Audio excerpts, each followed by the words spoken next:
Hey everybody, Fishing Tim here, and it's a rainy day, and I'm just sitting around in the cabin, and I'm unboxing some antique lures. Some I already owned, a few I already owned, but most of these were given to me by a gentleman I knew a while back, and I've had them for a little while. Haven't really had a chance to go through them until now, and first thing I noticed are some old reels. Like this is an Olympic DS27. An old spinning reel. That's a pretty cool looking thing. Got another one here. It's Shakespeare 2171. Got some lures hung on it. An old Shakespeare 2171 spinning reel. I'm sure somebody got a lot of great use out of that. And the other one I see here, it's an old Mitchell 308. I tell you, the Mitchell 300 class reels, they were real treasures.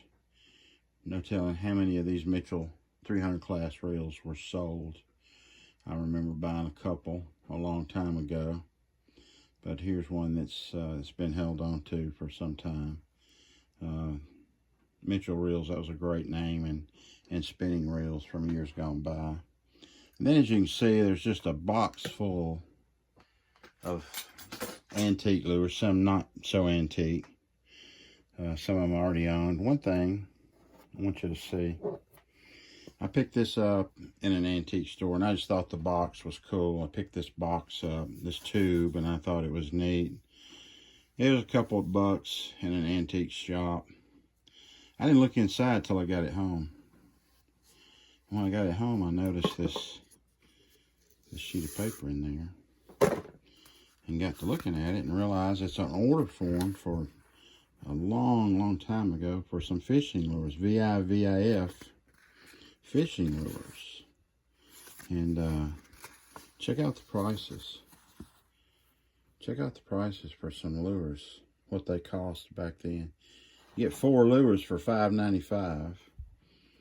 Some of the smaller lures, $1.35 for a lure, and the most expensive one, $2.49 for a blue and silver VIVF lure. So I thought it was really cool when I ran across this, and what I would like to have is, if I could find some of these lures. Harrison Tackle Company, 565 Fifth Avenue, New York.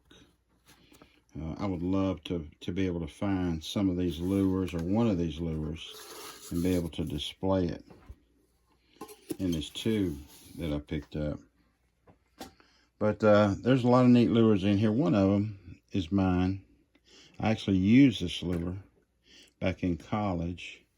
I didn't go to class that much. I went fishing more than I went to class. And this is a classic lure, the Dalton Special. I have caught a lot of bass on this lure, and it got in here with this collection. But I really treasure this lure here. And this lure, it's Heddon Dying Flutter, and like I said, I got it from a gentleman that collected antique lures. That does not look antique to me. That's chrome and shiny. Looks like it's never been wet. But I'm going to look it up. If you know anything about these lures, leave me a message in the comments, because I'm sure there's a lot of expertise out there. And another one that stands out to me, and I'm sure this is a musky lure. I'm sure this one is right here. And it must be a good lure, because it's already caught something. This is a Pflueger Muskill lure, made in the USA. It's got a number on it, number 2460. Then I think a number 9 stamped underneath that. Pretty cool spinning lure. I'm sure it's a musky lure. Some of you musky fishermen, let me know if you've ever seen one of these before. And I don't know really you know, these lures, some of them in bad shape, skin up and everything. Here's a crawdad. It's a crawdad lure. I don't know who makes that.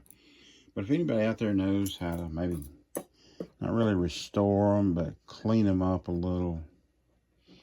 I love this little guy right here. Look at the eyes on him. That's a little popper. I've looked for some kind of maker's mark on him. Can't find it. That's the crawdad. This lure looks like some type of heading lure to me. It's got the old metal bill on them. Those were real popular a long time ago. It's got some kind of maker's mark right there. And I may have it upside down. Maybe it says made in the USA or something. It's kind of stamped, but I'm going to get a magnifying glass and see if I can figure out what that one is. Here's one. Some people call it flatfish. There's a lazy-eyed line of lures out there that reminds me of this little guy.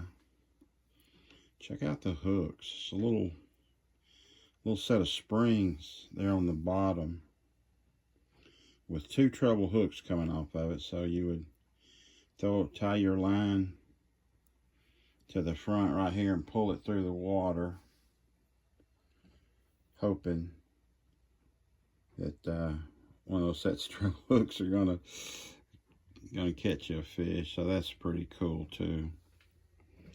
And right over here, that's a neat looking lure. I'm not sure what's the front and what's the back. I guess this is the front right here. There's an eyelet with a split ring on it. Eyes in the back, a little spinner on the back. This is a plastic lure. You can tell the feel and see the mold marks there. It is a plastic lure, so I don't know exactly how old it is. Here's a spoon. I don't know if it's a Johnson spoon. Okay, wait, there's some maker's mark right in there. It's Johnson silver spoon. Wow, how about that? Another very popular lure. I believe they're still made. I know they're still used to this day. It's a great shallow water lure. You fish through the grass. I know guys in Florida that fish the shallow saltwater grass. They use this type lure. They use it a lot. Another spinner type lure. It's just got a big old hook and a spinner on it. Just a big hook and a spinner. This, another plastic lure, but I think it's pretty old. This is a skipjack. It says skipjack right there on the propeller. It's got double propeller. Reminds me of today's tiny torpedo. So it might be in that class of lure. Here's a heading lure. I know people love to collect just heading lures.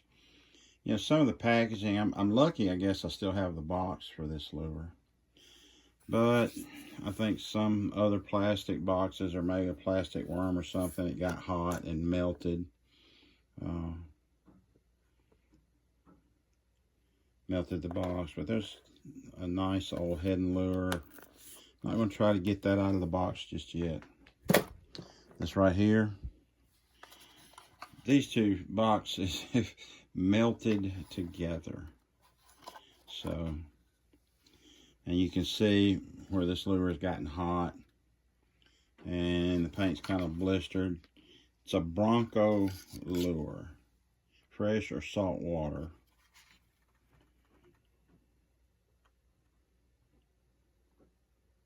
I'll read the fine print later. Try to learn more about these lures. I would love to have more antique lures. I would like to be able to collect more antique lures.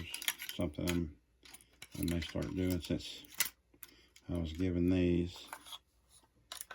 So that's a pretty cool old lure. And down here, this might be another lure that I had. I used to do a lot of trolling for bass and hybrids on Lake West Point. This big old shad lure was very popular. You notice it's blue. I can remember fishing before blueback herring and got introduced to some of the lakes around here, so I think it's kind of odd that I had a blueback lure way back then. But I believe this is a lure that I bought maybe 20-25 years ago. That it also ended up in this collection. That's another, I'm pretty sure, head lure. That does not look antique to me. That looks like maybe you could still get that lure in a bait shop today. Here we go. Look at this flatfish. Oh, this lure. Oh, this lure. I wish I knew all the stories behind this flatfish lure. Very, very popular lure over the years. Caught tons of fish. And notice it's got the same little hook set up as the one I showed you before. So it's got like two harnesses there, one in the middle, one in the back, and little treble hooks hanging off each end. So, you know, you don't see that anymore. You don't see that craftsmanship anymore. But you can see the flatfish logo is still on there pretty good. That's I'm sure that's a collector's item. I'm going to be doing some shorts. I'm going to maybe go over each one of these individually, or maybe a couple at a time. I'll do some short videos. These just got all tangled together, and I didn't get a chance to pull them apart. But I think the most interesting one, that's just an old Rapala right there that's had the lip broken off, and not sure what this lure is. That's a Bagley. That's a Bagley lure. I'm sure it's an old lure, but maybe not in the collector status yet. And I also found this little jig, a little hand-tied jig in there. You can tell somebody just tied that, got him some hair, went out and killed something. Maybe a squirrel or something, and just wrapped around the shaft of that hook. So that's a pretty neat thing.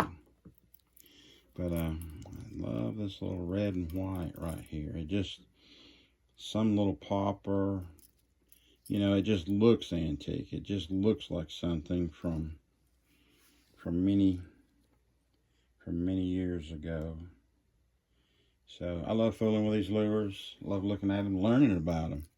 You know, I can learn more from y'all than you can from me when it comes to these type of things. That's an old hula popper.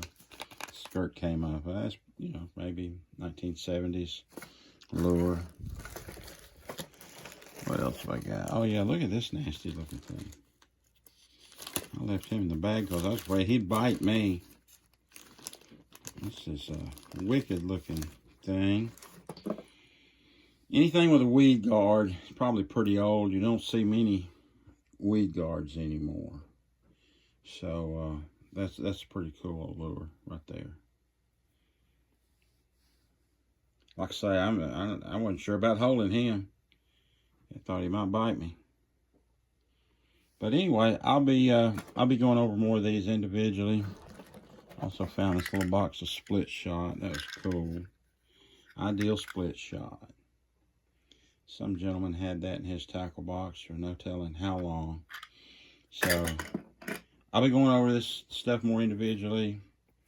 I'll try to do some shorts. If you like this, I hope you'll subscribe. You'll like and subscribe to my channel. It's